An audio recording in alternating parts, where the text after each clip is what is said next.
Okay, maayong adlaw og welcome sa atong channel diri sa Rocket One Ventures. Ako dahil si Jim, ang CEO ug founder sa Ihatod Express.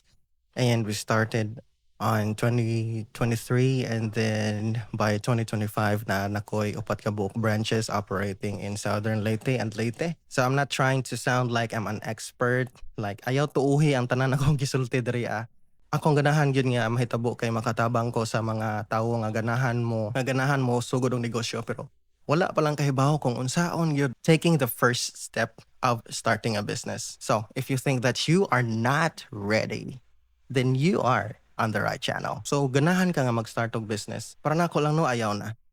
Ayaw na lang. So, ang pinakauna nga i-sacrifice gyud nimo kay imong time. Labi na og na kay pamilya, na kay anak. Ang pinakauna gyud nga ma-feel nimo is wala kay time para sa ilaha. Kunya, syempre, mo puhunan ka, imong tulog. So, if dili ka ready nga mo sacrifice sa imong time, then ayaw na pag-start.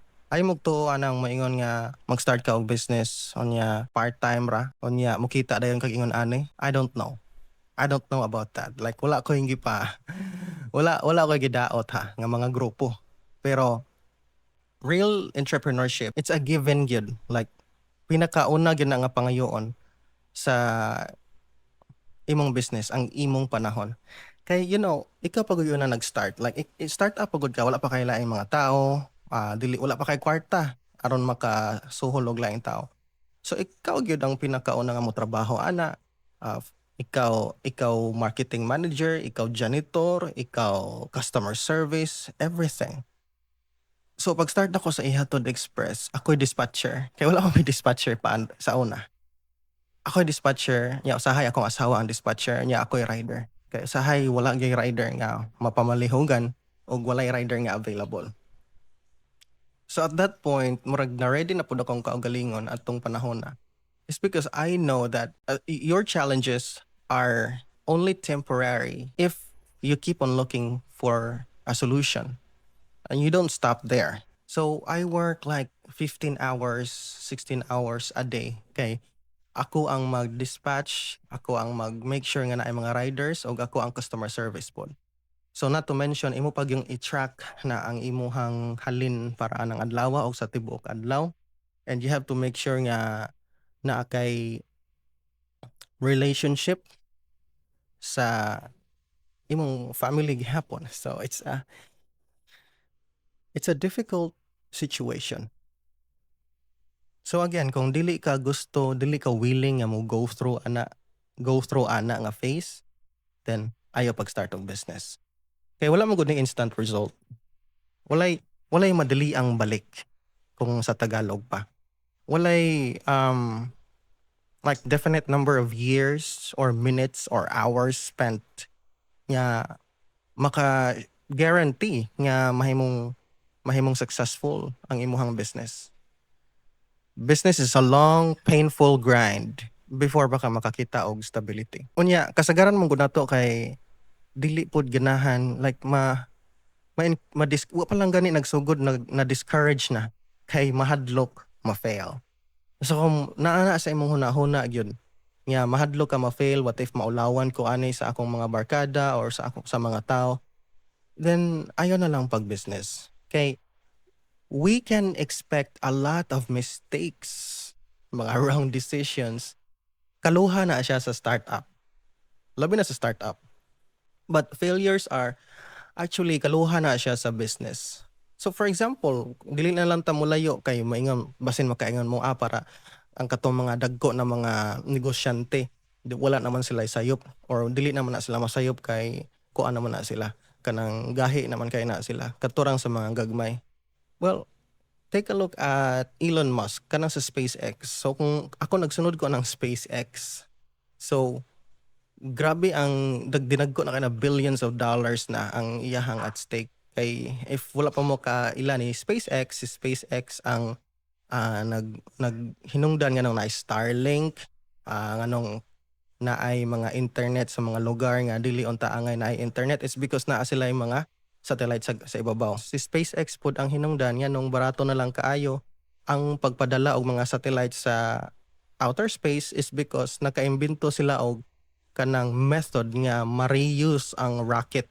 Kay sa una inig padala og kanang mga pilots or mga astronauts sa ibabaw. Ako kay silang budget kay dili naman magamit og balik ang mga rockets.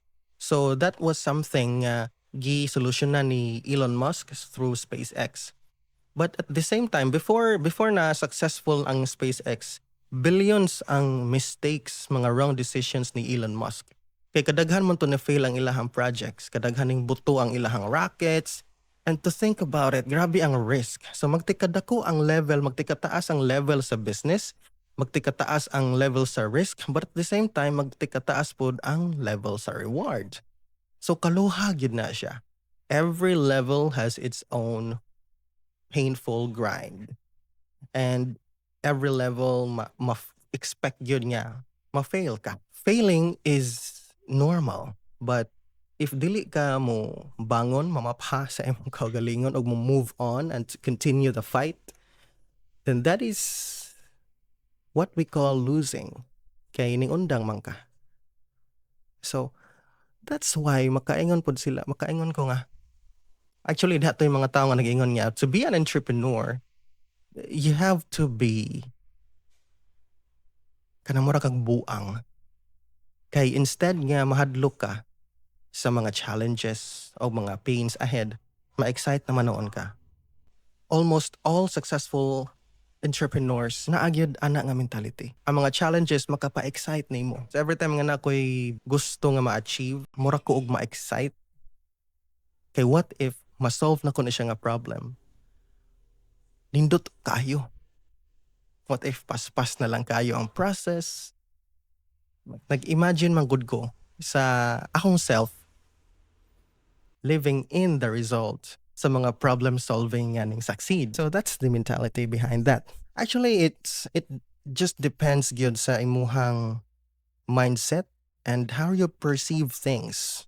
Usa pa ni, mag-anam-anam ra na sila kagamay kay ngano, dili man tanang mga amigo ang mo support nimo, dili tanang mga amigo ang tinuod gyud nga amigo nga makasabot sa imong buot ipaibot. Ang usahay atong kaugalingong family ang mag-doubt nato, ang magdaot nato, ang magduot nato. And usahay kita ra ang nakahibaw kung unsa ka bug-at sa situation. Ang pagnegosyo dili para sa kadaghanan. Og dili na mo work sa kadaghanan, like wa po ko namugos ninyo kung dili niyo mag-gets ang akong gisultiron, inyo sad na. Pero sa mga gustong makasabot, sa mga gustong musabot, o sa katong mga nakasabot na daan, okay ra na siya. Mas maayo nang mahimo kang honest sa imong kaugalingon than to like force yourself into something nga dili nimo feel, di ba? Because that defeats the purpose of true entrepreneurship. Pasensya na kayo nga magsige kog English dito usahay kay usahay ka nang naanad mong gud ko sa kanang mga business meetings and sa katong trabaho nako sa una. By the way, call boy di ako sa una, call center agent. So sa daghang mga words nga gusto nako i-express in Bisaya pero kanang murag naanad ko ba nga mo-express in English. Like dili ko maig-English ha. Pero kana bitong naanda na gyud nimo. Siguro sa sunod nga mga episode nato kay magbinisaya jud ko. Like Bisaya, like straight nga Bisaya. Pero siguro masabtan raman. Pero sa katong di makasabot, just comment down. Ay nalang ko. Okay? So, okay, balik ta sa atong topic. So, again, entrepreneurship, dili siya para sa kadaghanan. Dili tanan mahimong negosyante. O dili tanan mo succeed sa pagka-negosyante. So, nganong ganahan man ko magnegosyo? Kay kuan man, para lang nako ha. Bisag sa kagubot, kapait sa sitwasyon, daghan man gud kog na-learn sa pagnegosyo. Daghan kog ang akong perception, ang akong mindset, ang akong problem-solving skills na test og na-refine, na-improve. Unya ang akong personal growth kanang pagkig-istorya sa laing tawo, pakig-halubilo, pagka-manggi-angayon, na-improve. Ambot, mag-enjoy lang jud ko kung naa ako sa negosyo. Unya, usa pa ana, kana bitaw nakasulbad ka og problema sa imong komunidad nga nakasilbi ka sa imong mga silingan, sa imong mga kabarangay, sa mga kalungsod ug karon Sa tibuok Leyte na, for example, daghang mga masakiton, mga single moms, mga busy nga mga tao ang imong natabangan. Natabangan ako sila ug sila nakatabang pod sa ako ang company. So in other words, imong na-disrupt ang kasamtangan nga sitwasyon sa imong katilingban kay naghimo ka og serbisyo para sa mga tao nga nanginahanglan ana. Grabe kanindot nga feeling. So siguro para sa uban dili siya worth it. But para nako, para sa mga tinuod nga mga entrepreneur, it's worth the pain. Maora to. Og makita-kita ta sa sunod nga higayon. Kung gusto mo mga mo support sa akong page for free, please subscribe. Free na siya, walay bayad.